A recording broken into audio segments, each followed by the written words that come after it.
Howdy, motherfuckers. Welcome back to MCubed. I am your host, Harris, and we are back again with another segment of Ticket or Skip It, this time covering Nope. Now, Ticket or Skip It is where I ask myself 4 different questions about a movie that I have recently watched. So the 4 questions we ask when we go into a Ticket or Skip It is, number 1, was the film itself a fulfilling film? Number 2, were the characters within said given film fulfilling? And number 3, did I personally like this film? And last but not least, number 4, should you go see this film? And that's when we decide ticket, skip it, or ticket with a little bit of trepidation. So, without further ado, let's do this thing.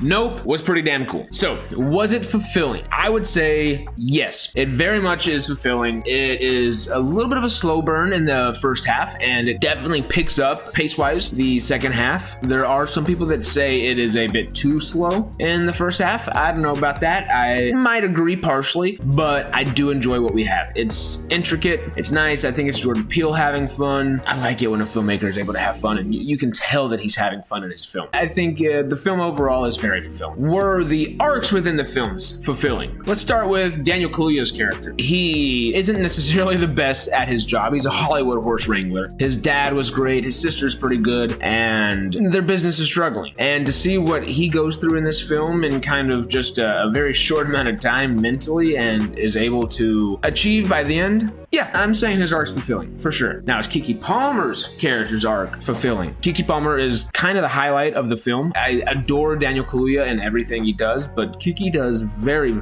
very well, and she is a scene stealer. Brandon Perea also is, but Keke Palmer's the highlight of the film, easily. Her arc is very fulfilling. I won't go too much further into that because it kind of mimics OJ's in a way, just a little bit of vice versa in some parts, and some parts very reminiscent of OJ. They had the same father, grew up very similarly, but also with very different personalities. So what you would kind of expect in a family dynamic there. Now, Brandon Perea's character, he's the electronics guy, and he has one of the best arcs in the movie. Fry's Electronics comes in clutch the entire time. Yes, his arc in this film is fulfilling. Very much so. Brandon Perea does an excellent job. I didn't know him, honestly, before this. I'm sure I've seen him somewhere before, but I don't know him by name, and I do now, and I will going forward. Steven Yeun, oh, Glenn from The Walking Dead, is his arc fulfilling? No. I understand why some might say it is. I wanted more from him. That's not to say you don't get a bunch from him. You definitely get a good backstory, and that's all I'll say about that, but I did want more from Steven Yeun. Was Michael Wincott's arc fulfilling? I thought he was going to be just a little tiny almost part of this film whenever we first see him, and then his role does expand a bit later on, and I kind of wanted a little more from him at the same time, but I also definitely enjoy what we got, and he's kind of in and out at different parts, and it's great to see it whenever he's in there, and it is a joy to watch. Question number 3. Did I like this movie? Let me preface this by saying I've only seen Nope once so far. I'm okay that we did not see it in IMAX because I saw it in 4D, and 4D with that was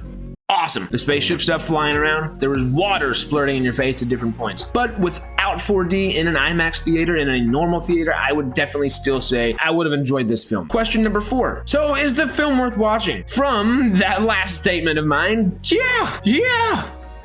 That's all I got. Nope is dope. Grab a ticket as soon as you can. Go on a weekday so it's not so busy. Go on movie Tuesdays whenever tickets are a little bit cheaper. Go grab some friends on the weekend and go see it on a big old IMAX if you have the capability and access to an IMAX theater. And come back and watch an McGrade with me and tell me what you think about it in that comment section whenever that video comes up. Now, if you have the time and if you want to watch something kind of like 4D-esque in your own space, in your own home, you might even say, well, we are affiliates to Woojer. Woojers are a haptic feedback sound listening device, and these things are the coolest thing in the world. This thing jams along with you to your music, gives you your own personal bass within your own body, essentially uses your body as a subwoofer. I don't know if that's the correct science or anything, but that's what it feels like. And I love these things. It makes movies, music, and video games just infinitely more fun. This is the coolest thing in the world with movies. If you want to do our channel a favor, help us grow as a baby channel right now, check Woojer out and let them know that MCubed and Harris sent you. Please hit a like, subscribe, and hit that notification bell if you don't mind. And without further ado, we are